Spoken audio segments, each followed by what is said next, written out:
if you want to make innovation your number one priority, then how do you go about doing it? The traditional way is what? Company-centric, R&D focused. I'm going to do everything myself. So if I want to be the most innovative company, what do? I go to the best business schools, right?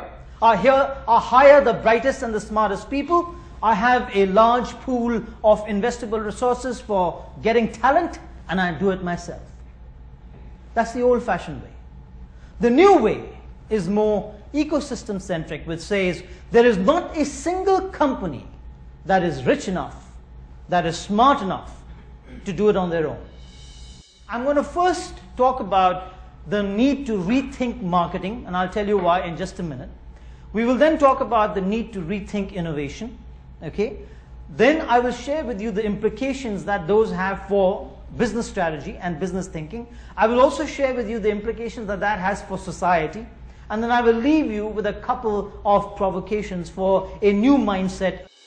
Customers don't buy quarter-inch drills, they buy quarter-inch holes. Yes, it is true that in order to drill a quarter-inch hole, I need a drill. But that's not the reason why I shake hands with a company. That's not the reason why I do business with you. I do business with you because I have certain problems that I need to solve. I am looking for certain solutions. I am looking for certain means to certain ends. And if you can provide them, I will do business with you.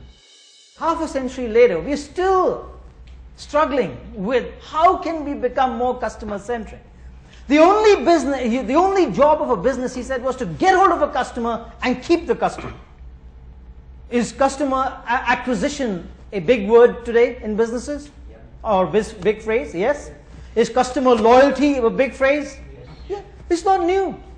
People have been saying it for lots and lots of years. So isn't that a paradox? And as Bertrand Russell said, paradoxes contain insight. So if on the one hand, you've had people been exhorting you to go out there, get the customer, hang on to the customer. Now, what did we say? Why does the customer shake hands with you? Because you offer something of value.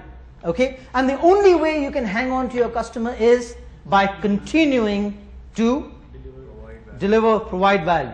And the only way that you can prevent that value black hole from occurring is by investing in innovation. Selling has only one preoccupation, correct? Yeah. Rokda. For whom? For the seller, correct? Is that what marketing is? Is that what marketing should be? Okay? So, in this new mindset that I'm trying to get you to cultivate, to develop, okay, where you're trying to make innovation your number one priority, if you're overly obsessed with sales, if you're overly obsessed with advertising, if you're overly obsessed with your brands and your factories and your processes, you may actually lose customers because why? You may become insensitive to the value black holes. You may never even recognize that the market has shifted from under your feet. You can get caught cold. Has it happened? Who was the number one leader in photography for a long, long time? Kodak. Where is Kodak today? In my opinion, marketing is not a department, it's not a function, it's an obsession. And it's an organization-wide obsession. With what? With one and only one thing. And what is that? Creating, delivering, nurturing, sustaining, innovating customer value. Why? Because if I can do that, I know I will have a customer today. And I know I will have a customer tomorrow. And I know I will have a customer day after tomorrow. The IBM of today looks nothing like the IBM of 10 or 15 or 20 years ago. The Xerox of 5 years from now is going to look like nothing of the Xerox of 10 years ago. Why? Because the market is changing, they are changing. Because they are in the business not of making copiers, but of creating customer value. They are a technology company, but not linked to a finite product or a service. They are linked to a certain solution space that they feel that they can own.